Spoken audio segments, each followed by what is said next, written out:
क्या है एक न्यू सीरीज। अरे अब तो नहीं हुआ, नीचे रफ हो गया है, अभी बोलूँगा तो समझ में आ जाएगा। अब ये हम तीन तीन क्वेश्चन पे रोक रोक के हम इसको आगे बढ़ाएंगे। 3 क्वेश्चन कंप्लीट हो जाएगा, फिर मैं पॉज कर दूंगा वीडियो को, फिर 3 क्वेश्चन लिख दूंगा, फिर उसके बाद सॉल्व करूंगा, फिर पॉज कर दूंगा। क्योंकि क्वेश्चन को नोट करने और रफ करने में थोड़ा टाइम ज़्यादा वेस्ट हो रहा है, इसलिए इसको ऐसे करने में ज़्यादा टाइमिंग अच्छी रहेगी। तो यहाँ 256 लिखा है। पहला क्वेश्चन ये दिया है कि if A is a square matrix such that A adjoint A दे रखा है, देन हमें एडजॉइंट ऑफ ए का डिटर्मिनेंट फाइंड करना है। देन हमें एडजॉइंट ऑफ ए का डिटर्मिनेंट फाइंड करना है। तो अभी तो हमें देखना होगा, इतनी ही जगह है सॉल्व करने के लिए, तो इसी जगह में मैं सॉल्व करूंगा सारे क्वेश्चंस को। ये और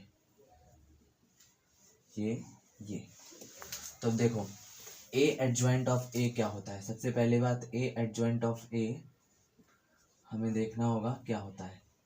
ए एडजॉइंट ऑफ ए प्रॉपर्टीज में मैंने लिखवाया है ए का डिटर्मिनेंट आई एन का मतलब जितने क्रॉस की हमें, जितने ऑर्डर की हमें मैट्रिक्स दी गई होगी। हमें 3x3 की मैट्रिक्स दी है, तो आई एन भी हमारा 3x3 का होगा, 3x3 का। ए एडजॉइंट ऑफ ए हमको कुछ दे रखा है, वो दे रखा है 4 0 0 और 0 4 0 0 0 4, है ना। दिख तो रहा ही होगा, ए I3 हो जाएगा ये। अब अगर हम यहाँ से ध्यान से देखें तो 4 कॉमन आ जाएगा, और 4 कॉमन आ जाएगा। 4 मैट्रिक्स में कभी भी मल्टीप्लाई करना हो तो या डिवाइड करना हो तो सभी एलिमेंट्स के साथ होता है। तो 4 इससे कॉमन आ रहा है तो इससे भी आएगा, 0 से तो कुछ भी नहीं, तो 0 से लेना देना नहीं है। ये 4 कॉमन, ये कॉमन, तो ये बनेगा क्या, I3 ही तो बनेगा।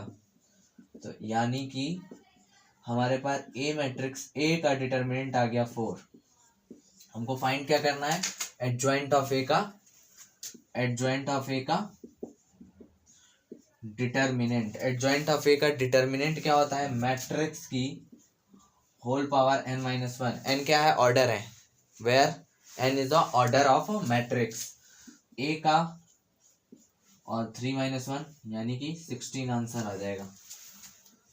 क्या टाइम लगा, एक बार और समझा देता हूं इसको। Adjoint of A, adjoint A properties में लिखवाया है मैंने कि ए डॉट एडजॉइंट ऑफ ए क्या होता है, डिटर्मिनेंट ए और 3x3 के मैट्रिक्स यानी आई एन, आइडेंटिटी। अब यहाँ से 4 कॉमन लेने का मतलब क्या होता है, 4 कॉमन लेने या 4 मल्टीप्लाई का मतलब होता है सभी एलिमेंट में से कॉमन लेंगे या सभी एलिमेंट में मल्टीप्लाई करेंगे। अगर 4 को मल्टीप्लाई करें सभी एलिमेंट में तो 4 यहाँ पर आएगा, ये जीरो बना देगा, ये 0, ये 4 यहाँ है, फिर 0 0, तो कॉमन भी सिर्फ उसी से आ रहा है, तो ये बन जाएगा I3 4। तो यानी इससे कंपेयर करा दिया, I3 कंपेयर, तो ए जो हो जाएगा वो 4 बन जाएगा। एडजॉइंट ऑफ ए का डिटर्मिनेंट हमने निकाल रखा है, ए का डिटर्मिनेंट n-1, ये भी प्रॉपर्टीज में फॉर्मूले के तौर पे लिखा हुआ है। अब आते हैं सेकंड क्वेश्चन पे। सेकंड क्वेश्चन तो इजी है, ये तो लेक्चर के साथ करवा भी चुके हैं, आना भी चाहिए। तो सेकंड क्वेश्चन में क्या है, सेकंड क्वेश्चन में है कि इसकी पावर हम क्या कर दें, आंसर में देख, आंसर से ही पता चलेगा। n इज इवन है तब आइडेंटिटी मैट्रिक्स है, या n इज ऑड है तब आइडेंटिटी मैट्रिक्स है, या n इज नेचुरल नंबर यानी 1 2 3 रखने पर ये दे रहा है। तो सबसे पहले हम n इक्वल टू 1 रखें, तो ये कभी आएगा नहीं, तो ये ऑप्शन तो गलत हो गया, और d कभी होगा नहीं। वैसे d को छोड़ो, तो c वाला तो वैसे ही गलत हो गया। तो फिर मल्टीप्लाई का ऑप्शन आता है, तो मल्टीप्लाई करके देखते हैं। 2 3 -1 -2 और 2 3 -1 -2, यानी अब की बार हम पावर को 2 करने वाले हैं। पावर को 2 करने पे हमको क्या मिलेगा ये देखना है हमको।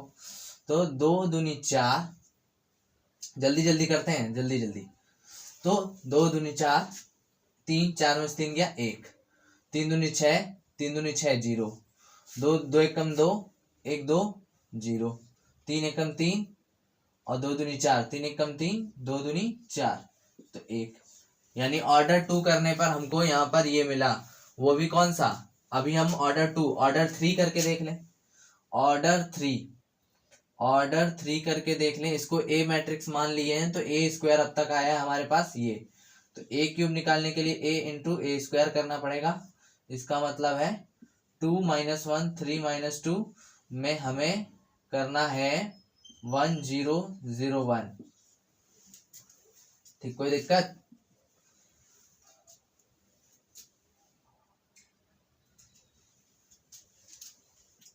टू वन जा टू, 2 1 जा 2 बस, 3 1 जा 3 बस। तो ये देखने से क्या लग रहा है नहीं आया, तो इसका मतलब ऑप्शन कौन सा हो जाएगा, ए वाला, क्योंकि इस पे इवन वाले पे तो वो 101 दे ही भी नहीं रहा, क्योंकि ऑड वाले पे तो देगा भी नहीं, क्योंकि 1 रखने पर ऑड नंबर है, ऑड नंबर पे ये नहीं देगा, तो इवन नंबर पे ये दे रहा है। N is even. चाहो तो एक बार और चेक कर सकते हो, चौथी बार में हो सकता है नन ऑफ दीज लगाए, नन ऑफ दीज ना ऑप्शन हो जाए, लेकिन जनरली नन ऑफ दीज पे आंसर जाता नहीं है। एक बार चेक कर सकते हो और फिर चौथे नंबर के लिए चेक कर सकते हो। वैसे 2 पर ही ये प्रूव हो गया है, इसलिए आगे चेक करने की जरूरत नहीं होनी चाहिए, लेकिन एक और चेक कर सकते हो चौथे नंबर के लिए, यानी n बराबर 4, यानी a4, ए क्यूब जो आ रहा है उसका ए क्यूब और ए के साथ करा के, या ए स्क्वायर का 2 बार करा दो तो भी आ जाएगा। ए स्क्वायर का 2 बार कराओगे तो यानी इसका इसके साथ कराओगे, और कभी भी आइडेंटिटी मैट्रिक्स के साथ मल्टीप्लाई करती है तो आइडेंटिटी मैट्रिक्स ही देती है। ए स्क्वायर कराओ तो 4 बार बनेगा, 4 बार बनने a4 ए की पावर 4 होगा, क्योंकि ए स्क्वायर डॉट ए स्क्वायर का मतलब ही हो गया ए की पावर 4, और ए की पावर 4 का मतलब हो गया हम कि 4 मतलब इवन नंबर ले रहे हैं, 2 मतलब इवन नंबर ले रहे हैं, तो इवन नंबर पे भी हमें ये मिल गया।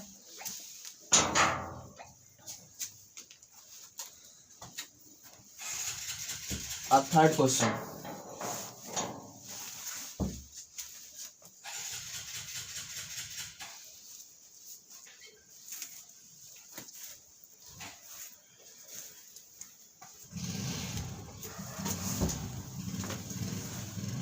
थर्ड वाले में है if A is a singular matrix then A adjoint A कहीं पर था, उसका फॉर्मूला अभी लिखे थे। ए एडजॉइंट ए का फॉर्मूला था डिटर्मिनेंट और आई एन, ए का डिटर्मिनेंट और आई एन। अब हमें यहाँ पर सिंगुलर मैट्रिक्स बोला है। सिंगुलर मैट्रिक्स का मतलब होता है डिटर्मिनेंट जिसका 0 हो जाए, ऐसी मैट्रिक्स जिसका डिटर्मिनेंट 0 हो, सिंगुलर। यहाँ पे 0 हो जाएगा, 0 होते ही ये 0 मैट्रिक्स दे देगा, बी ऑप्शन, और इसका ए ऑप्शन।